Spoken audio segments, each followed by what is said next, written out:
Estimadas y estimados, vamos a continuar con las actividades del módulo 2, esta vez con el desarrollo del tema 3, referido a la resolución 1325 del Consejo de Seguridad de Naciones Unidas y otras resoluciones vinculadas que, como saben, están relacionadas a la Agenda Mujeres, Paz y Seguridad.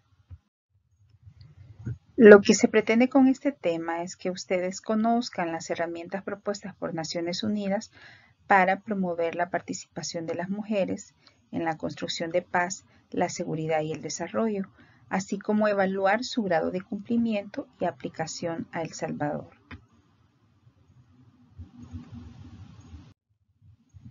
En cuanto a los contenidos, pues fundamentalmente será la propia resolución 1325 de Naciones Unidas, así como las 8 resoluciones derivadas de esta. A su vez, pues un contenido importante sería evaluar el plan de acción que ejecuta actualmente El Salvador y su grado de cumplimiento. En cuanto a las competencias que se busca desarrollar, pues por un lado, que ustedes conozcan la propia resolución y su aplicación a El Salvador, y por otro lado, que reconozcan la importancia de una mayor participación de las mujeres en la construcción de la paz y de la seguridad. En cuanto a las ponderaciones para este tema, pues este tema 3 tiene asignado el 30% de la nota total del módulo, distribuida de la siguiente manera: 2 puntos para la tarea virtual y 1 punto que corresponde a la evaluación final del módulo.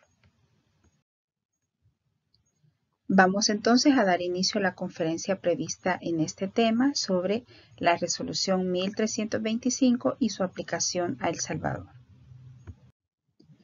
Bueno, quisiera inicialmente plantear un poco cómo surge la resolución, qué es la resolución Mujeres, Paz y Seguridad, para luego abordar algunas acciones que se proponen a los estados. En primer lugar, señalar que se trata de una resolución aprobada por el Consejo de Seguridad de Naciones Unidas el 31 de octubre del año 2000. Es una resolución histórica porque aborda por primera vez el impacto diferenciado de los conflictos armados entre las niñas y las mujeres.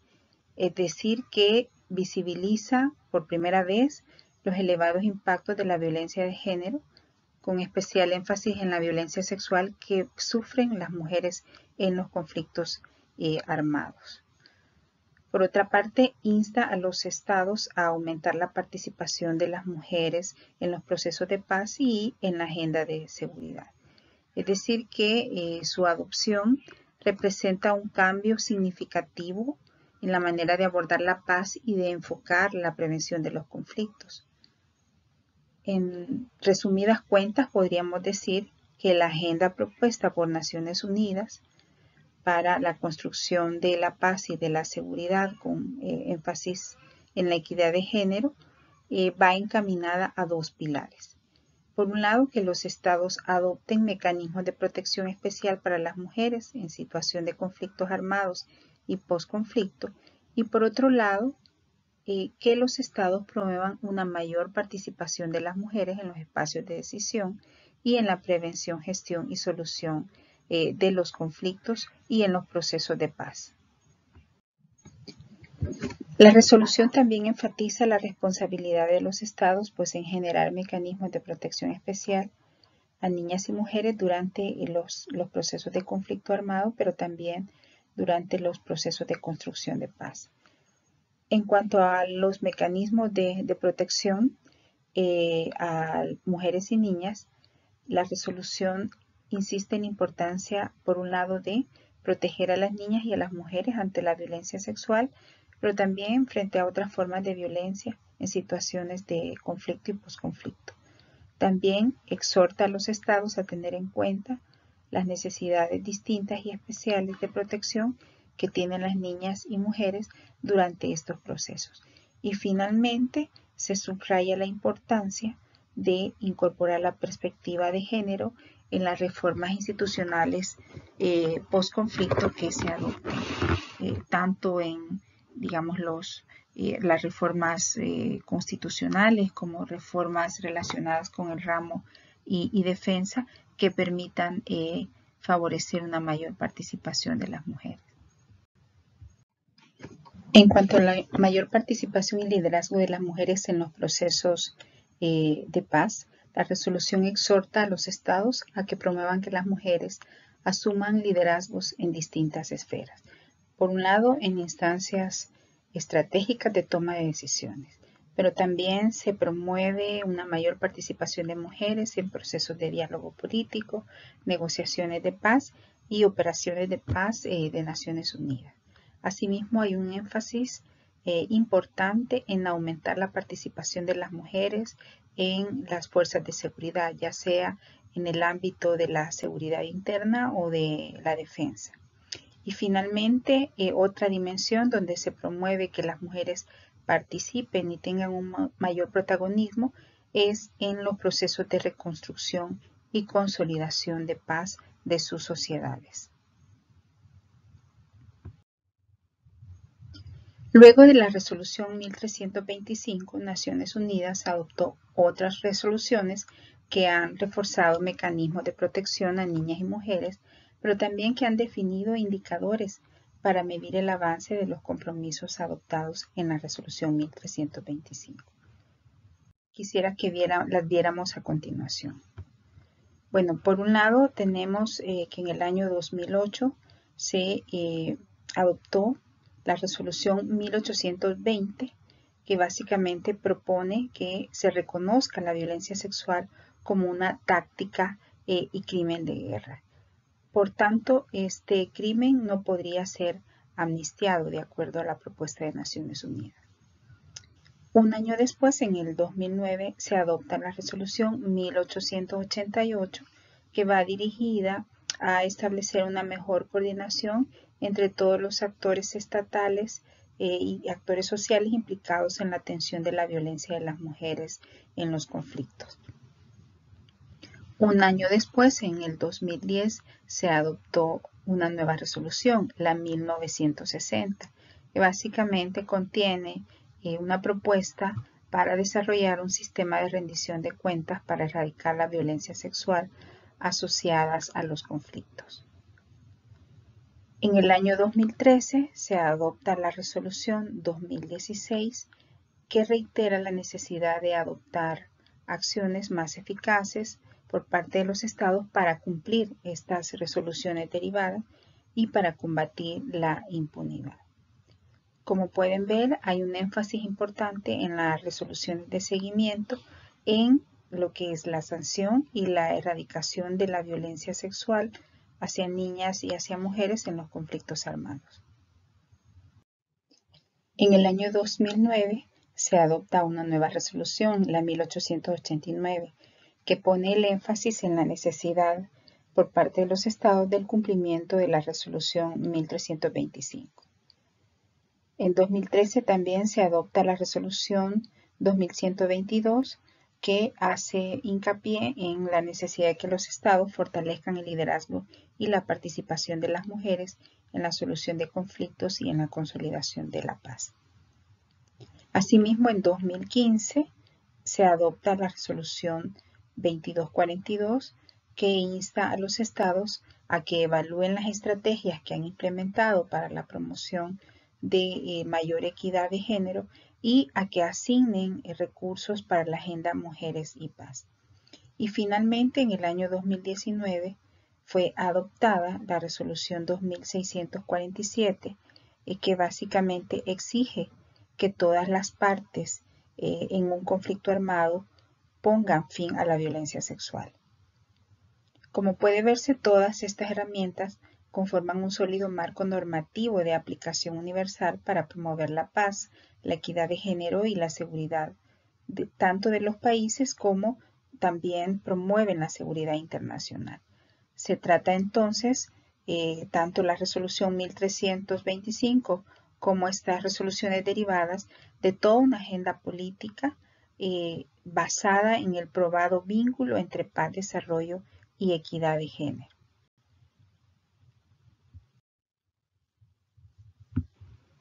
¿Por qué se trata entonces la resolución 1325 de una resolución de gran vigencia para la seguridad y desarrollo, pese a que ha sido adoptada hace 2 décadas? En primera instancia, porque no solo es aplicable a situaciones o a sociedades en conflicto armado o en posconflicto. La resolución amplía su aplicación a otras formas de violencia social y de género. A su vez, en el caso de las resoluciones derivadas posteriormente, también instan a los estados a evidenciar las necesidades particulares de las mujeres en contextos de violencia y de inseguridad. Ahora bien, ¿qué deben hacer los estados partes para garantizar su cumplimiento? Por un lado, es fundamental que los estados formulen un plan de acción nacional dirigido a aumentar la participación de la mujer en ámbitos relativos a solución de conflictos y procesos de paz. También se insta a los estados a ampliar el apoyo financiero para adiestramiento, formación, sensibilización, sobre todo de distintos funcionarios y miembros de distintas áreas del Estado en asuntos de género y en ejecución de políticas que promuevan la equidad. Se sugiere también que los estados incorporen la perspectiva de género en los procesos de paz, que pasa incluso por considerar las necesidades especiales de niñas y mujeres en procesos de repatriación, de reintegración y de reconstrucción. También es importante tomar en cuenta esta perspectiva de género en los procesos de reforma constitucional que se llevan a cabo a veces en periodos post-conflicto, pero también reformas relacionadas con el sistema de justicia y otras reformas que garanticen los derechos de niñas y de mujeres. Los estados también tienen que adoptar medidas especiales para proteger a las niñas y a las mujeres de la violencia, particularmente de las formas de violencia sexual. También los estados deben combatir la impunidad contra los crímenes de guerra, contra los crímenes de lesa humanidad relacionados con la violencia sexual. Esto implica el enjuiciamiento a los responsables de estos crímenes y asegurarse de que no sean amnistiables luego de finalizados los conflictos. Supone además adoptar medidas de restitución y de reparación integral a las víctimas de la violencia sexual o de la violencia de género durante estos procesos de conflicto armado. También los estados deben de promover mayor inclusión de las mujeres en espacios de decisión. En este caso, se sugiere que se anime una mayor participación y empoderamiento de las mujeres en ámbitos de la defensa, del desarrollo y de la política exterior. Ahora bien, ¿qué ha pasado con el Estado salvadoreño en materia del cumplimiento de la resolución 1325? Bueno, es importante reconocer que ha habido algunos avances, como la formulación de un plan nacional, pero que bueno, persisten grandes desafíos, sobre todo de cara a la situación actual de las niñas y mujeres en el país.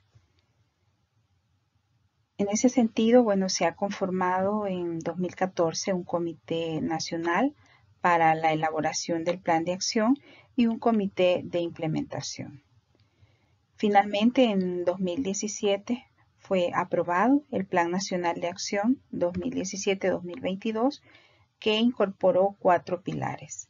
Por un lado, la prevención de la violencia de género, con acciones diversas vinculadas también o relacionadas con las estrategias de protección y atención a la mujer.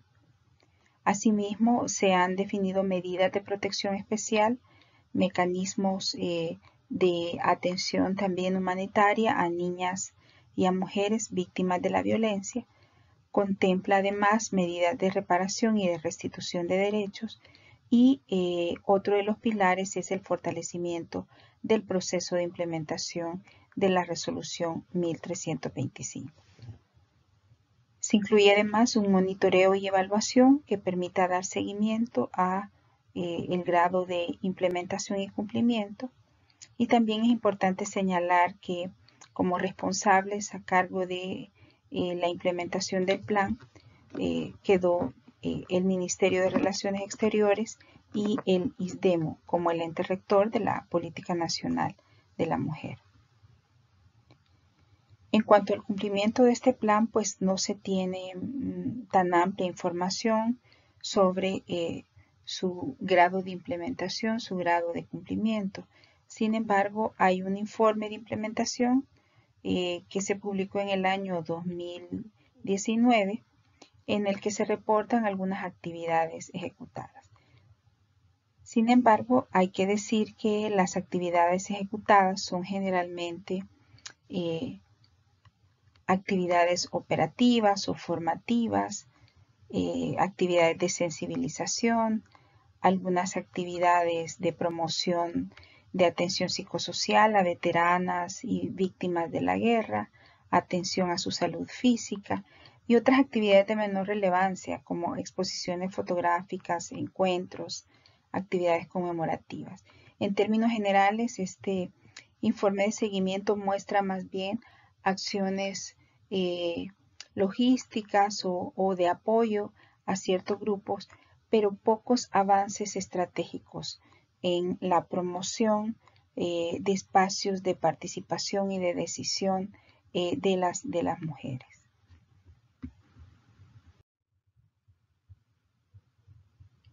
Quisiera ahora contrastar algunos indicadores de equidad y participación que plantea la resolución con el proceso de diálogo y negociación que se llevó en El Salvador hace casi 30 años, pero también con los niveles de participación que hoy día tienen las mujeres en espacios de decisión y también contrastar algunos de estos indicadores que plantea la resolución en relación a la situación actual de las mujeres frente a la violencia y de la inseguridad. Bueno, en relación a la participación de mujeres en el proceso de paz, es importante decir que 2 de los 14 miembros que integraron los equipos negociadores de ambas partes en los acuerdos de paz de El Salvador eran mujeres, es decir, solo 2 de 14 eran mujeres en estos equipos. Asimismo, bueno, las mujeres, según informes oficiales, representaron el 30% de las beneficiarias de los paquetes de redistribución de tierras y de reintegración que se desarrollaron en el marco del calendario de los acuerdos de paz. No obstante, es importante enfatizar que el proceso de paz salvadoreño invisibilizó el tema de género y las necesidades especiales de las mujeres que habían vivido el conflicto, de las mujeres víctimas, de las mujeres participantes en el conflicto armado. Las reformas institucionales y constitucionales que se adoptaron, por ejemplo, a partir de 1993, no consideraron el tema de género. Tampoco hubo procesos de atención psicosocial ni políticas de reparación y reintegración de mujeres en el posconflicto. En términos generales, hay que decir que en el proceso de paz salvadoreño, la violencia sexual que se dirigió hacia las mujeres durante el conflicto armado fue invisibilizada y también estuvo ausente en la agenda de construcción de paz. Asimismo, no ha habido y ni hubo en ese momento reconocimiento del papel de las mujeres durante el conflicto ni de su legado en los procesos de construcción de paz.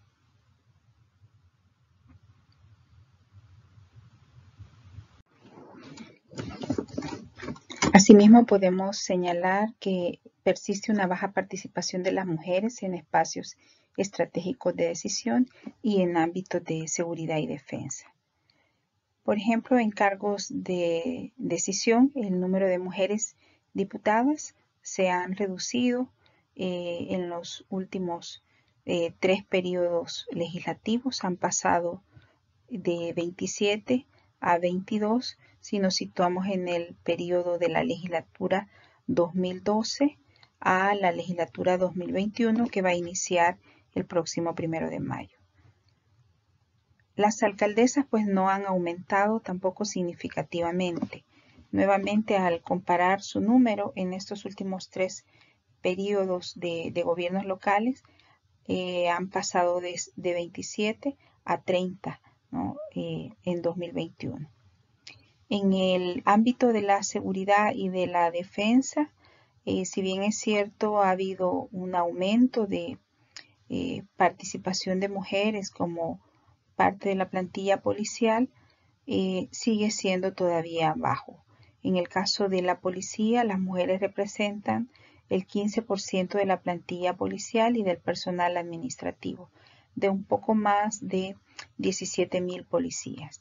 Y en el caso de del ejército, las mujeres representan alrededor del 6% de los efectivos militares, de alrededor de 17,870 militares reportados en el año 2019.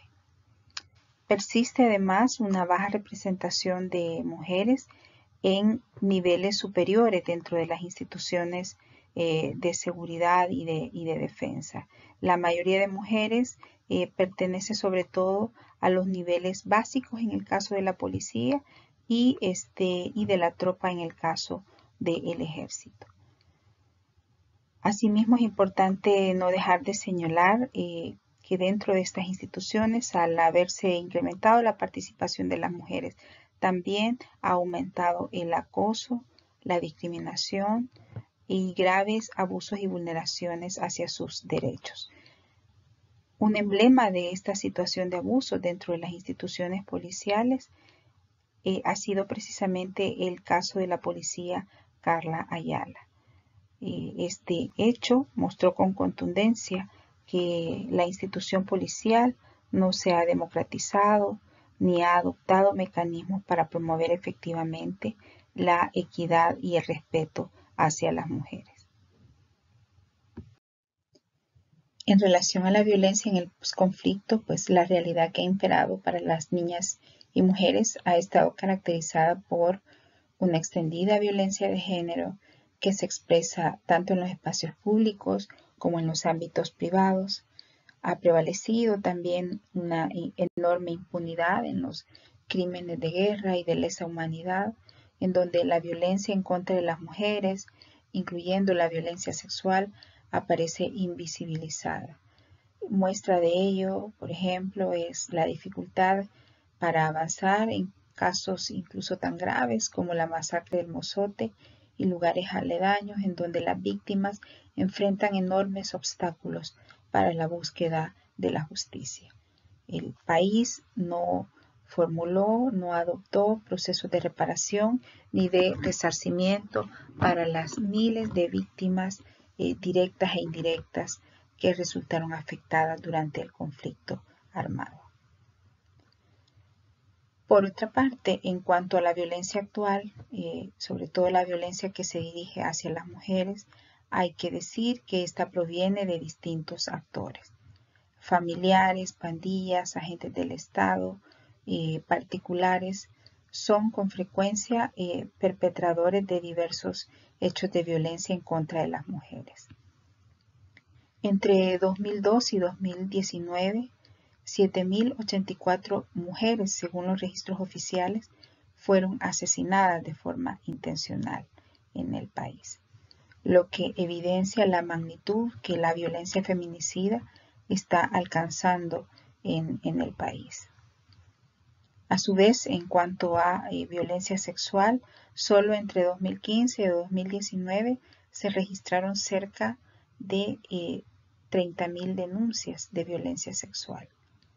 Un dato verdaderamente alarmante, tomando en cuenta que se trata de delitos que tienen la mayor tasa de subregistro. A su vez, 3 de cada 4 víctimas de abuso sexual son niñas y adolescentes menores de 19 años. A su vez, también han emergido graves prácticas en los últimos años como las desapariciones de personas, que como sabemos eran cotidianas en la guerra, ¿no? Solo entre 2014 y 2019, según la Fiscalía General de la República, más de 20.000 personas fueron reportadas como desaparecidas. De estas son alrededor de entre 30 y 40% son mujeres. Sin lugar a dudas podemos afirmar que hoy día El Salvador es un país inseguro para las mujeres.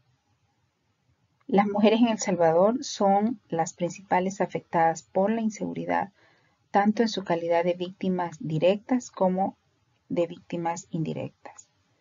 Las mujeres son víctimas de feminicidio, sufren violencia sexual, muchas veces continuada. Niñas y adolescentes sufren embarazos producto de violaciones, experimentan violencia física. Muchas mujeres son sometidas a violencia psicológica, violencia patrimonial, desapariciones. A su vez, las mujeres se han visto afectadas en los últimos años por el fenómeno del desplazamiento forzado, en donde tienen que abandonar sus comunidades, sus proyectos de vida, debido a las amenazas. Las mujeres también sufren extorsión, amenazas de pandillas, el asesinato de sus parejas y a veces de sus hijas e hijos. Con frecuencia también se han conocido casos de acoso sexual, amenazas y asedio hacia niñas y mujeres por parte de miembros de la policía y efectivos militares en distintas comunidades. A su vez, las mujeres migrantes son víctimas de distintas vulneraciones a lo largo de la ruta del migrante y por parte de las personas que las trafican.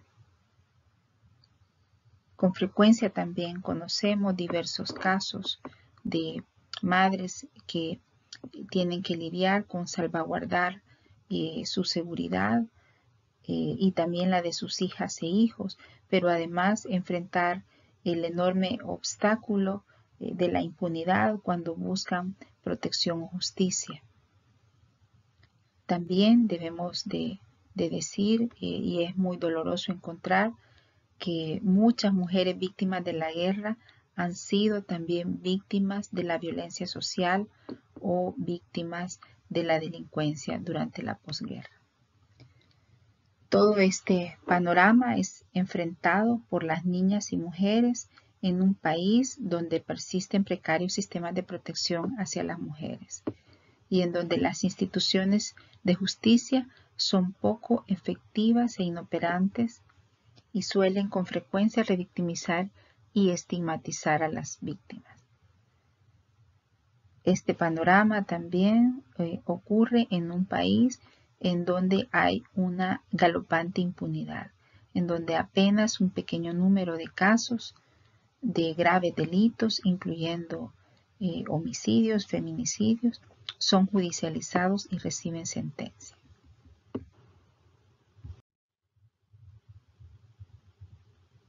En términos generales, podemos decir entonces que la situación de las mujeres está hoy día marcada por la desigualdad, la violencia y la inseguridad.